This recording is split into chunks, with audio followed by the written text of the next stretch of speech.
स्वागत है मेरे YouTube चैनल पे। मैं हूं AK कश्यप। एक महत्वपूर्ण इन्फॉर्मेशन के साथ देखेंगे केंद्रीय सरकार ने 8वें वेतन आयोग के गठन की जो सिफारिश की है 1 जनवरी 2026 से। इसको लेकर जो सदन में प्रश्न किए गए हैं उस पर सरकार के रिप्रेजेंटेटिव के तौर पर वित्त राज्य मंत्री श्री पंकज चौधरी का क्या स्टेटमेंट आया है और किन सांसद ने 8वें वेतन आयोग के गठन को लेकर, उसकी अधिसूचना को लेकर और उसकी समय सीमा को लेकर जो प्रश्न किया गया है, इस पर क्या सरकार की तरफ से उत्तर सदन में यानी राज्यसभा में पूछा गया था तो राज्यसभा में दिया गया है। इसी बात पे चर्चा करेंगे। इस वीडियो को जरूर लास्ट तक देखिएगा। क्या आपके 8वें वेतन आयोग जो 1 जनवरी 2026 से प्रभावी होने वाला है तो उसके लिए क्या ड्राफ्ट चल रहा है, क्या डिज़ाइन चल रहा है, इस चीज़ से आप समझ लेंगे। अगर नए जुड़े हैं तो चैनल को जरूर सब्सक्राइब करके बेल आइकन को दबा दीजिएगा। वीडियो अच्छा लगेगा तो जरूर लाइक करिएगा। सुझाव कमेंट में लिखिएगा अगर कुछ 8वें वेतन आयोग से संबंधित होगा तो। चलिए सबसे पहले यहाँ पे देखेंगे कि सबसे पहले जो वैष्णव साहब थे इन्होंने बताया था, रिप्रेजेंट किया था कि केंद्र सरकार, मोदी सरकार ने, प्रधानमंत्री साहब ने केंद्रीय कर्मचारी और पेंशन भोगियों के लिए 8वें वेतन आयोग की मंजूरी दे दिया है। लेकिन अब इसके बाद वाला जो कहानी शुरू होता है उसमें ये एक बात आती है 4 फरवरी 2025 को। 4 फरवरी 2025 को सरकार से मेंबर ऑफ राज्यसभा श्री जावेद अली खान और श्री रामजी लाल सुमन प्रश्न करते हैं और यहाँ पे 3 प्रश्न जो है वह राज्यसभा में 8वें वेतन आयोग से संबंधित पूछे जाते हैं। ये एकदम बिल्कुल ऐसे प्रश्न थे जिसका उत्तर सरकार किस शब्दों में दी है, इसे ज़रा देखेंगे। 8वें वेतन आयोग में जो प्रश्न किया गया है, सबसे पहले पूछा गया है सरकार से, जिसको रिप्रेजेंट किया था वित्त राज्य मंत्री श्री पंकज चौधरी ने। उनका जवाब क्या आया था तो सबसे पहले प्रश्न को देख लीजिए। प्रश्न हुआ था कि जनवरी 2025 के दौरान जो सरकारी कर्मचारी और पेंशन भोगियों के लिए जो 8वें वेतन आयोग के गठन की मंजूरी दी गई है, अगर दी गई है तो यदि हाँ है तो इसका हमको ब्यौरा चाहिए। कौन सी ब्यौरा मांग रहे हैं, कौन सा सूचना मांग रहे हैं यहाँ पे कि 8वें वेतन आयोग में अध्यक्ष और सदस्यों की नियुक्ति कब तक की जाएगी और इसकी अधिसूचना कब तक जारी होगा। क्योंकि आप जानते ही होंगे भली भांति कि 8वें वेतन आयोग के लिए एक कमेटी की गठन की सिफारिश की गई है। अब ये कमेटी कब तक, इसमें अध्यक्ष और सदस्य का ये चुनाव किया जाएगा, कब तक अध्यक्ष और सदस्य जो हैं 8वें वेतन आयोग के लिए चुन लिए जाएंगे और वह 8वें वेतन आयोग से संबंधित सिफारिशों पर सुनना शुरू कर देंगे।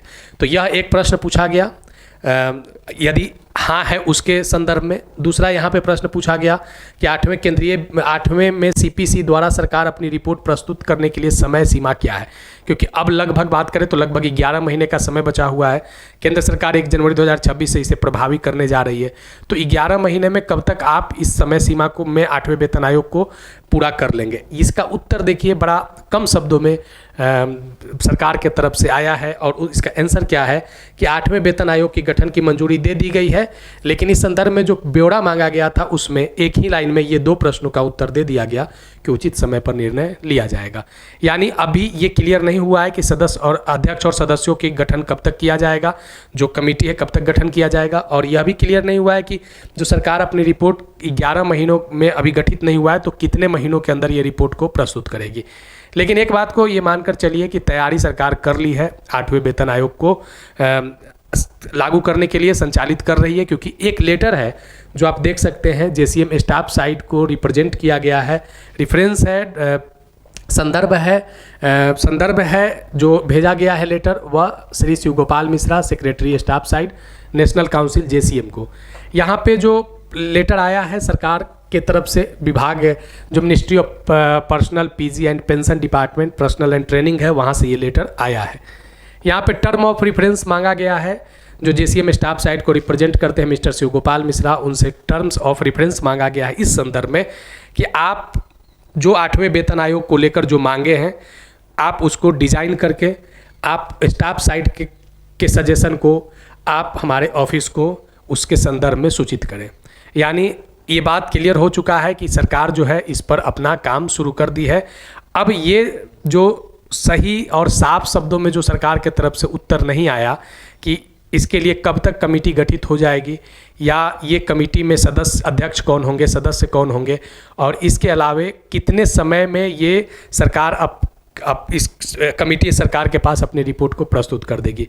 तो आने वाले समय में फिर से ये सदन में कई प्रश्न उठे और सरकार इस पर कुछ एक और बेहतर जवाब दे, ताकि लोगों में संतुष्टि हो जाए कि ये सही तौर पे 1 जनवरी 2026 को मिलने वाला जो वेतन होगा वह 8वें वेतन से ही प्रभावी होगा।